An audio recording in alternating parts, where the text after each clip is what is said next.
Lee McGovern, and I'm a dental therapist working full-time in NHS and private practice. So yeah, welcome everybody. Thank you so much for joining us. The reason that we decided to do this today is that we've had like so many different like inquiries from everywhere. And obviously, you know, I try to keep up with what's going in, you know, in Ireland and in Scotland and in Wales. It's really hard. We've got you all on. We've got you know, a few questions coming from members. So let's see if we can. First of all, I think what we'll do is we'll give a little introduction about like what's going on in your area, a brief one, and then we'll go through the questions and we'll just take it in turns, asking the questions, and hopefully it'll give the answers to the members that have asked. So I'm just going to go across my screen, so I'm not taking anyone in particular any order, but Fiona, you're next on my screen, darling. Okay, always. So just give us a rundown of, you know, what happened in lockdown. What are you still allowed to do, and what's going on in the background that our members may not know? Okay, yeah. So we went down into lockdown, and before we locked down, we went into amber, sort of to get ready for lockdown in preparation, and then we went to red phase, where basically dental practices were asked to close in as much as seeing regular patients. They then had to triage patients, obviously, to find out those who are in pain. So it was made clear that patients should not come to the practice, they should be triaged and advice given, and be given the 3 A's, so advice, analgesics and antibiotics, and that remote prescribing to pharmacies was okay, provided a prescription went in within 72 hours. So it was up to the practices to liaise. If there was, however, in Wales, we didn't class an extraction as an AGP. So if it was a simple extraction that the dentist felt they could deliver, and the guidance was sort of around about 5 minutes, then that was a non-AGP. So if you could sort of deliver the tooth, extract it within 5 minutes, that was sort of guidance. So, you know, it meant that people with periodontally involved teeth, you know, people that got a fractured tooth that was a simple extraction were able to be seen, and that was carried on. There was clear guidance from our CDO that there was 80% contract value was to be paid, and that there was to be no redundancies, and that all staff, be it self-employed or employed staff, should receive their normal pay. So if you're a dental hygienist, dental therapist in practice, self-employed, you still were to receive that money. And we're still in that phase now, but I believe there is some a paper coming out in the very near future talking about de-escalation from Welsh Government. So that's where we are so far. Wow, thank you, Fiona. That's brilliant.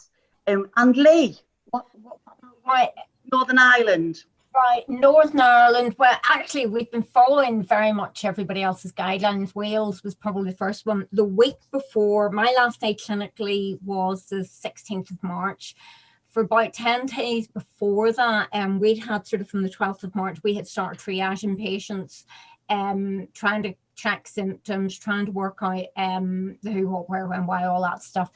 Meeting at the door, socially distancing in the waiting room. And by the 16th, we realised that at that point that, you know, this was getting really hard to predict who may be asymptomatic.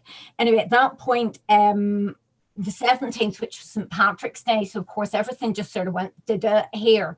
At that point, then we got the guidance from Wales and Scotland, which we pretty much follow what Fiona has very much very clearly defined. That we got a letter on the 18th then from Michael Donaldson, who at that point, this is interesting, was the head of dental services. He was appointed acting chief dental officer on the 10th of April for his sins.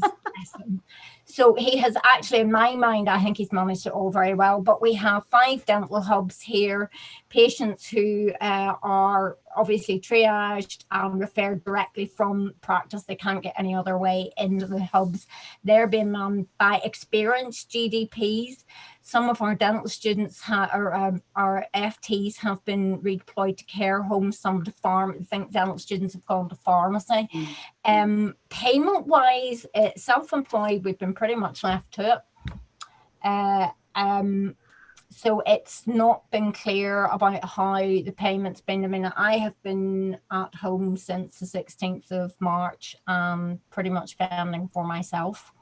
And trying, I mean, I know people are now being hygienists here, which are predominantly the numbers in Northern Ireland, are getting information about having their self-employment payments reduced to make up for PPE and things. I mean, it's really quite worrying. Some of the things that have been bandied around here. Mm-hmm. Thank you, Lee. Sean, what happened in Scotland? How did it all unfold? Well, we were seeing patients really, certainly here, we were seeing patients quite normally up until the 17th of March. So a day after Boris's big announcement. So we were fairly normal up until that point. Very little had been speculated or talked about. And then suddenly we just stopped. The decision was just made almost, it actually was overnight. One day I saw patients, the next day I didn't see any patients. They were all cancelled. The decision had been made. So, I mean, I'm in a quite unique position, similar to Fiona. You know, we're getting paid. You know, we work for the NHS, we're salaried, and we're busy doing other things. I'm busy doing other things on and off. This week is a very quiet week, but maybe I'll be doing something again next week. As far as I can tell, the CDO Scotland has followed very similar lines to Wales and in fairness to England, where these statements have been made. Interpreting what they've said can be challenging for individuals like me, you, and really it's a job for the lawyers and the employment lawyers, isn't it? And I think as far as I could read, the last circular that came from CDO Scotland that I looked up yesterday, as far as I can see, as far as NHS remuneration is concerned, practices are receiving 80% of contract value essentially, which means that staff should be still being paid regardless of status. You know, so an associate would receive, or the practice that the associate works at would receive 80% of NHS income. And this has been calculated over last year's performance, which has created some problems because of maternity and stuff like that. But he's made allowance for that. When you read the circular, it was all made allowance for anyway. So a confused picture, a challenging picture. And all we can do is we're at the whim of the lawyers, really, and them interpreting everything for us. Yeah, I think, you know, we were the same, England were the same. You know, one minute we were all working for us in our NHS practices. You know, we were reassuring patients, and in the private practice as well. You know, we classed ourselves as key workers, so we didn't think under any circumstances that we would have to shut our doors even to the emergency patients. That was very, very challenging because we spent, you know, leading up to it, reassuring our patients, don't worry, we will still be here if you've got problems. We're not closing our doors. And then all of a sudden, we have to close our doors. It was, so yeah, we were the same. And I think we did the same as you know, Wales with the amber and the red. And but we just did not think we'd have to close at all. And fair dues to the studios, you know, in Scotland and Wales. They've been very, very forward, haven't they? You know, in coming forward and being visible to the profession. So what I'm going to do now, go through some questions because we've got some questions coming in and they're still coming in, but unfortunately if you didn't have them in by last night, we're probably not going to get through them because we are short of time. So we've only got 40 minutes and Sean is off work 9:10. So God love you. So let's go through some of the questions. So, Debbie, when you turn your head, you go. Debbie, when you turn your head, you go very quiet. Can you start taking the camera? I will do. I was just picking up my questions. Right. Okay. Can you hear me all? Yeah. Right. So I'm going to start with Wales. And this is from Amanda. Do you think there will be a danger of people crossing the borders for healthcare if there isn't a united approach from the 4 nations?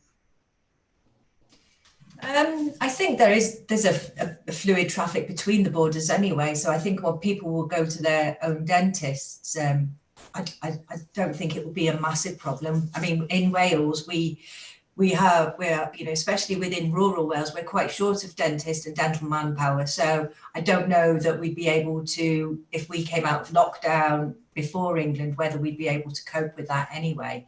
And patients, you know, practices know their own patients and probably put them first, I would say. So I don't really see it being a big problem now. Okay. No more than is already trafficked across the board. And Lee, I've got a question.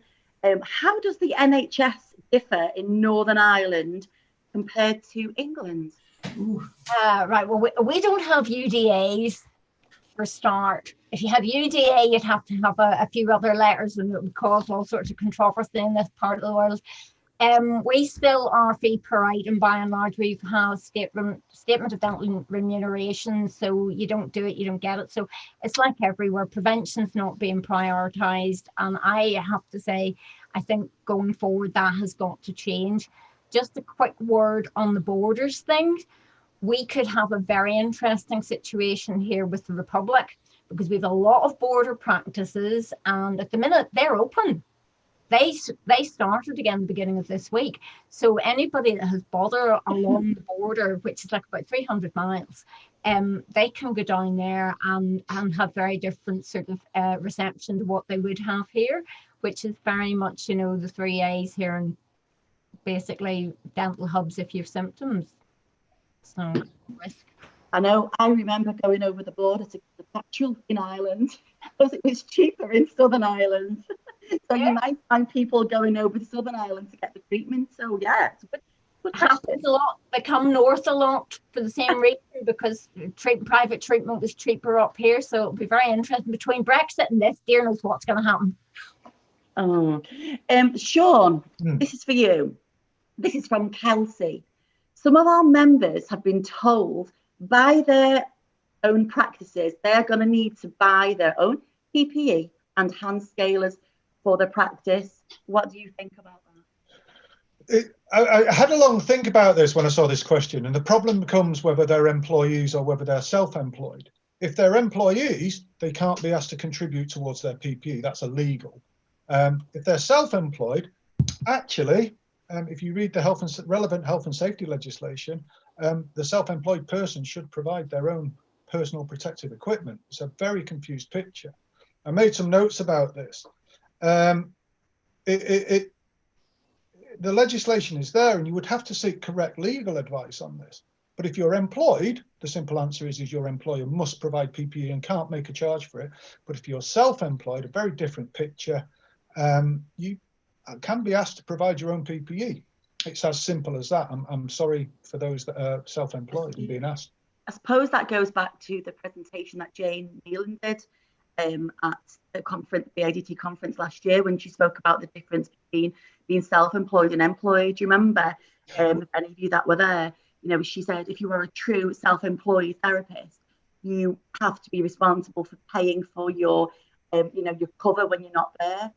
You have to prove that you buy your own stock and etc. That's true self-employed status. But Sean, I don't see many dentists who are self-employed buying their own gloves. Can you see that? They can move the goalposts if they want to. That's the problem, isn't it? Is if you're self-employed, they can move the goalposts anytime. In the same way they can dispense of your services at the drop of a hat. Yeah. Remember that. And I think I was having a little, like I say, let's be realistic here. Self-employed status for dental professionals is very much being questioned anyway. Mm-hmm. Even associates are on fairly dodgy ground regarding their self-employed status. If you're working as an associate in one practice, it's very questionable whether you can be self-employed. You do not generate your own work. Yeah. It generates it for you. So it's a much wider discussion, and this is not the place for it. But I would say that if you're self-employed and asked to provide PPE, you've probably not got much to go against, unfortunately. Right. Okay, Fiona, do you think the 4 CDOs should have the same equal approach to return to work we saw before lockdown? And Wales were well ahead of the curve, where England so lacked guidance.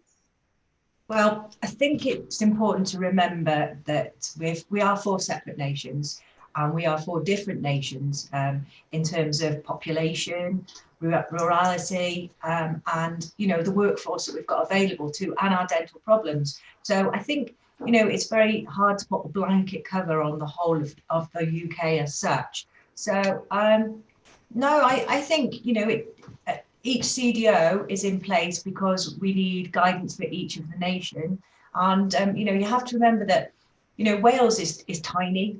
Scotland's got a massive landmass, but their population's, you know, small compared to England. Same with Northern Ireland. And, you know, they've got very different issues to what we've got on mainland Britain. Mm-hmm.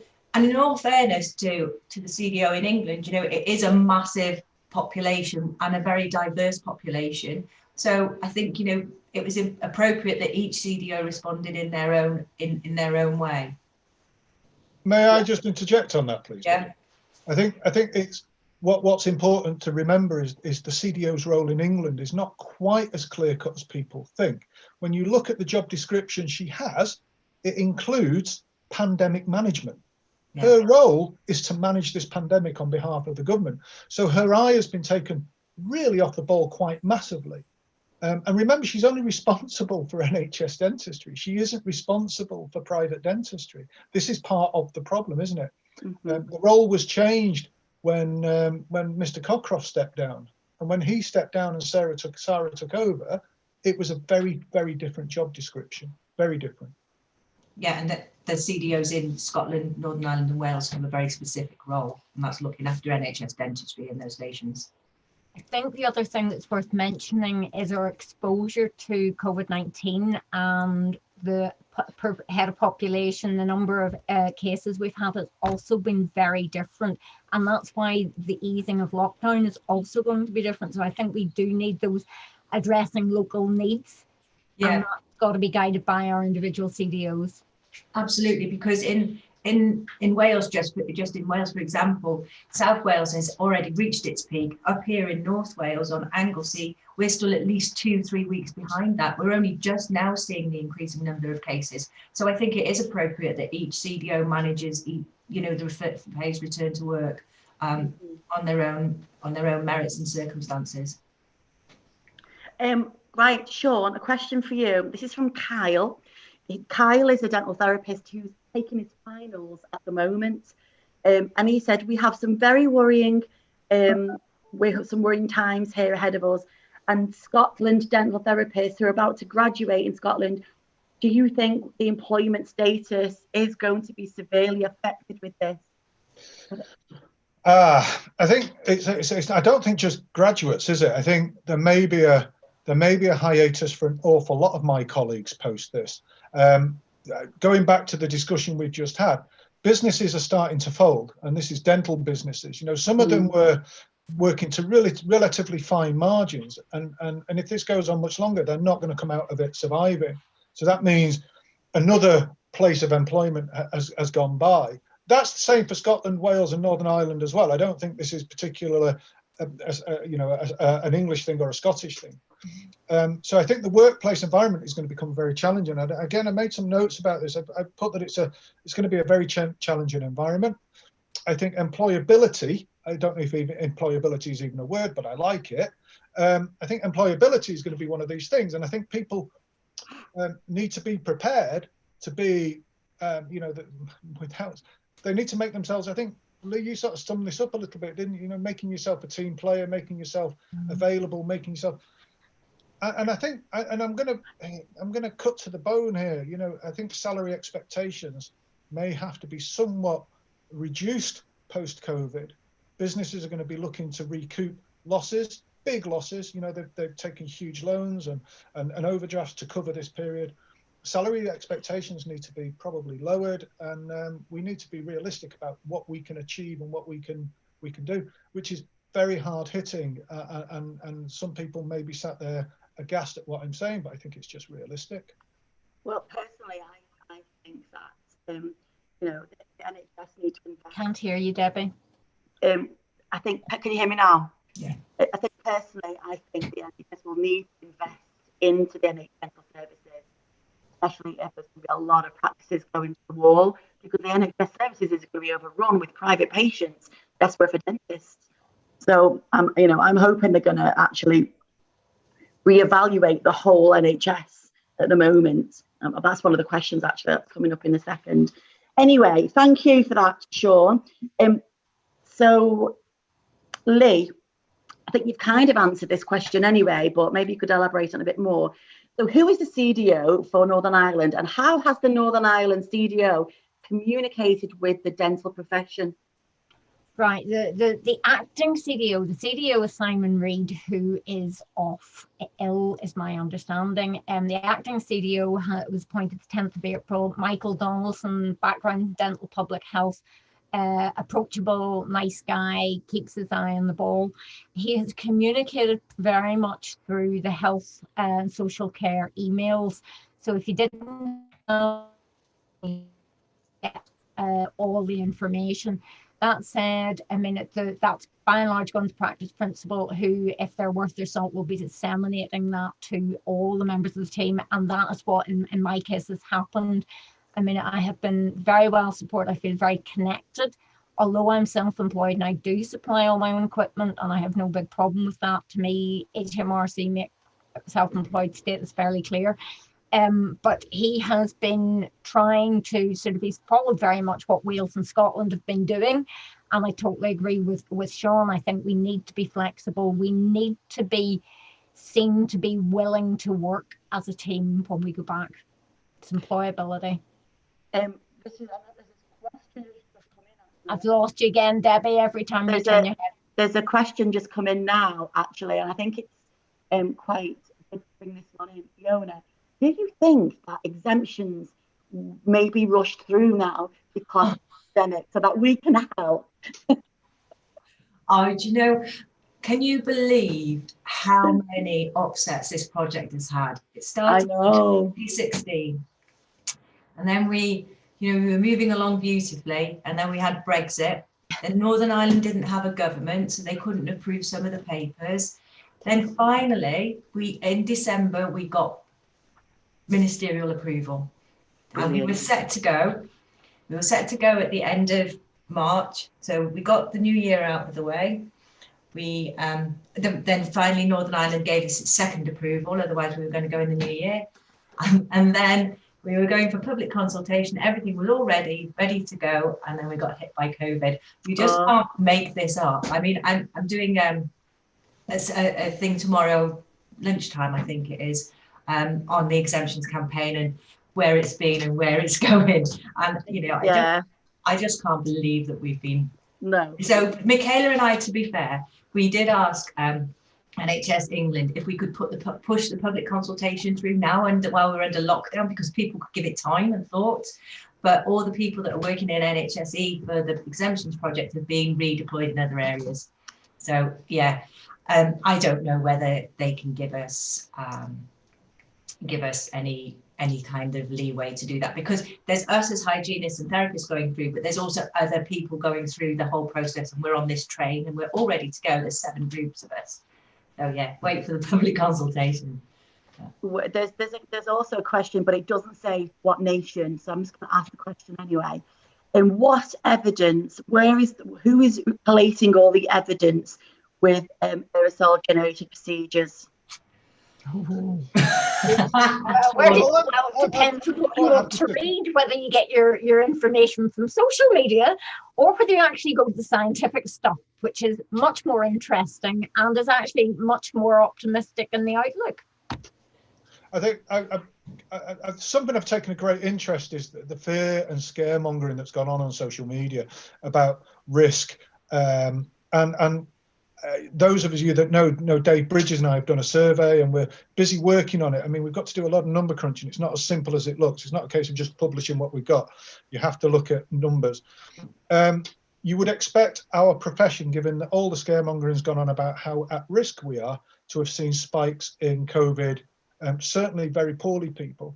There's been a handful of cases.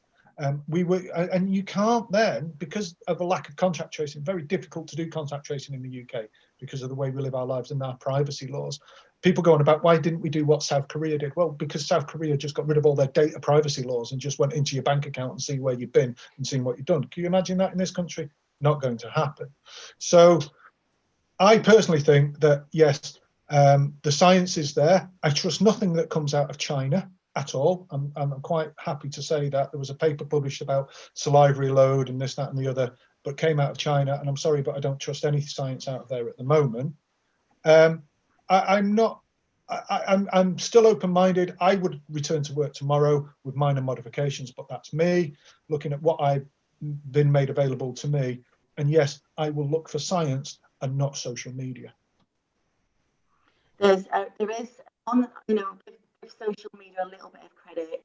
There are some very, very intelligent guys out there who are really looking at the evidence, who are trying to stop all the scaremongering, because, the majority of the scaremongering is the nurses are so scared.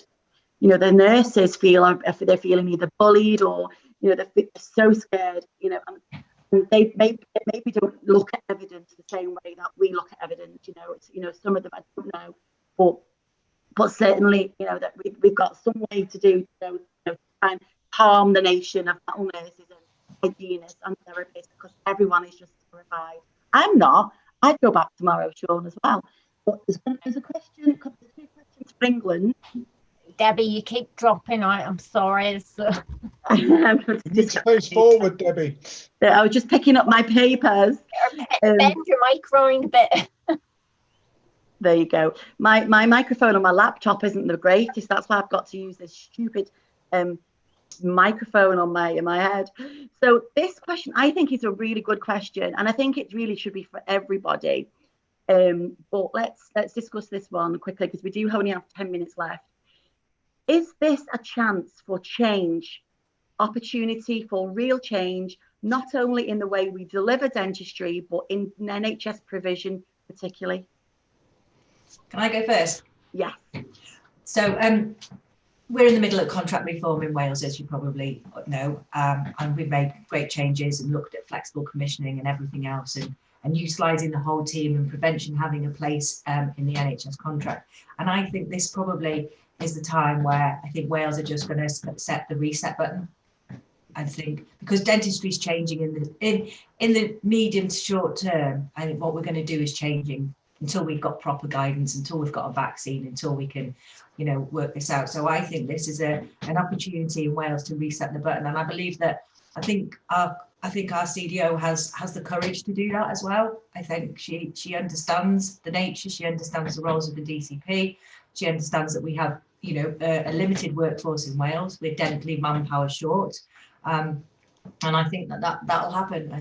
I really do believe that in Wales the reset button will be set. We're all moving to Wales then. Yeah, great. Well, we can have therapists take over. Well, Fiona and I have talked about this over many occasions. Fiona and I will talk on the phone for a disproportionate amount of time about dentistry. I think the revolution in dentistry started in the 80s. The problem is that dentistry has been very slow to pick it up. This concept of minimally invasive and minimal intervention dentistry is something that seems almost foreign to some of my colleagues, shall we say that. The idea that just because you can see a lesion doesn't mean that you have to put a burr into it. I think the changing model of dentistry, particularly pediatric dentistry, I'll hit with pediatric dentistry. We've had a few trials in Scotland now, haven't we? We're well aware of PRISM and this, that, and the other, and Triad, and we're very, we know that we don't actually have to fill children's teeth. We don't have to put children through the trauma. So, do you need, particularly with younger pediatric patients, do you need a dentist? I don't know. It's a challenging discussion, but I can happily screen. I'm allowed to screen in a school program. So why can't I screen in a dental surgery? I don't understand the difference. Mm-hmm. I think revolution is coming. I think there are murmurs being made by those at the top, even at England, that change is about to come, and it'll be a revolutionary change, the way services are commissioned and the way that they're delivered. And I think the CDO's team, listen to the word I'm using, I'm not saying the CDO's team is going to use this as an opportunity to press reset. Contract reform was supposed to happen in 2014 in England. Here we are 6 years later. Fiona is well aware of my conspiracy theory about this, that things are all slotting into place. And once we can be prescribers, the world's our oyster, as it were. But that's a personal opinion, and it's based on my own research from 1993 onwards, when the original Nuffield report and subsequent reports were done. And if you've ever read them, and if you haven't read them, they're worth a read, because we're not that far off what they predicted. Mm. Yeah, I absolutely agree with everything you both said. I do think it's the perfect time, isn't it?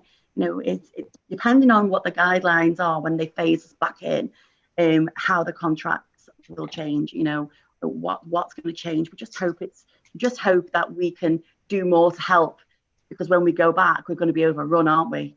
Patients, especially emergencies. If we were able to help in that emergency situation, it would be so much easier. It really would. Now, this is a question.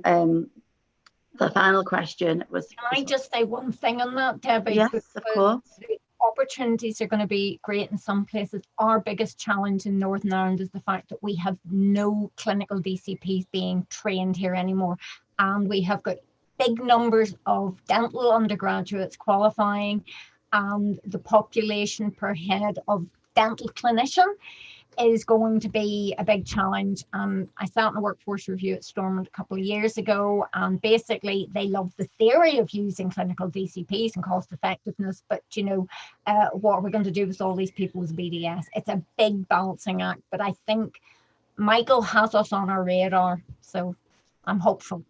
I'm optimistic. One word from all of you.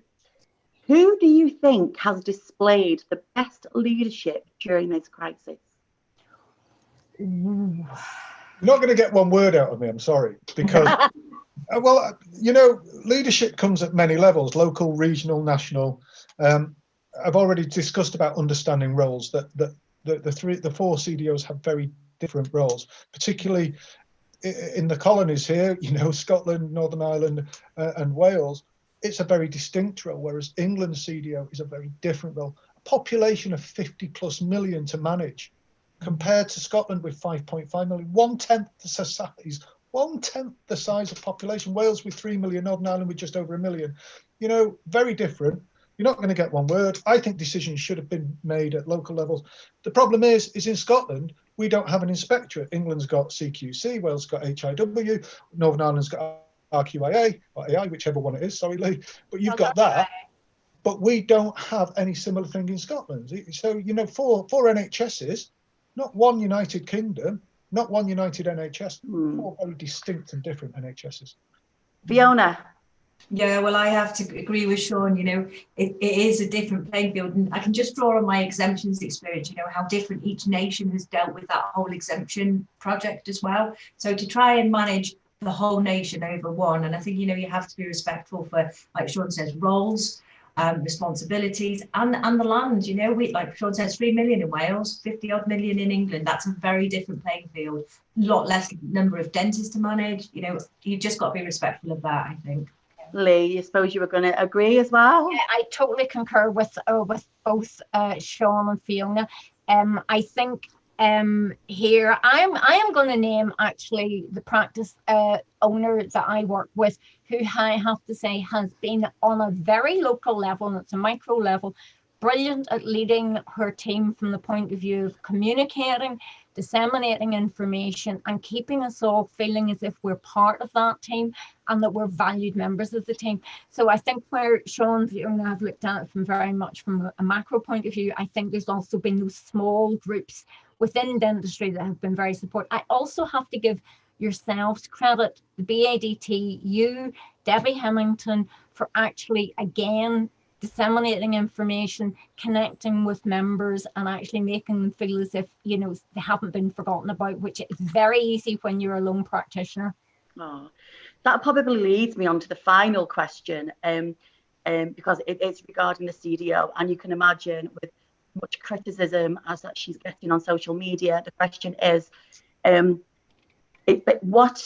why do you think the CDO for England is getting so much criticism, and did you vote for vote for no confidence? Well, no, I didn't vote for no confidence. Of course I didn't. And the reason I think she's getting so much criticism, and as Sean said, you go back to, it's not her, the team. The office of CDO is a team. It's not just her, and she gets her orders from, above, and, she's part of a team like everyone else. But I think it's because she's just not visible on social media. Everyone expects, Colette's on social media, Scotland's on social media. I think because they're so visible and they're so reachable, they seem to be, doing more. And it's not necessarily that, Sarah isn't doing what the other nations are doing. I think she's just so busy and she doesn't do social media, she doesn't agree with it as a form of communication. And I think I think if she was more visible to everybody, she might not be getting the criticism that she's getting. And she is probably absolutely working 12, 13 hours a day. We don't know what she's doing. And like Fiona said, it's a huge population difference. So yeah, we've just got to support what she does and support what she says. And yeah, so that's what I think anyway. What do you guys think? I think we have got people, CDOs that actually do all want to improve the oral health of their populations. And I don't think that can be sort of challenged really. I mean, it's I was the one that started to put the mouth back in the body. I mean, everybody sees, prevention and public, improving health in a much bigger format. I think managing this situation has been extremely challenging, and everybody says unprecedented, but it is pretty much unprecedented. Yeah. But having said that, I mean, when I qualified, I didn't wear gloves. I mean, I went through the whole that bit. I've gone through hepatitis, I've got through HIV. I have no doubt I'll survive this. And something, we learn something from these experiences. And I think it's not what happens, it's how we actually handle it. And I think the CDOs will learn that. And I think practitioners generally will actually take that on board, hopefully, and come out the other end feeling better. I'm sure dental professionals have got a herd immunity to lots of things, haven't we?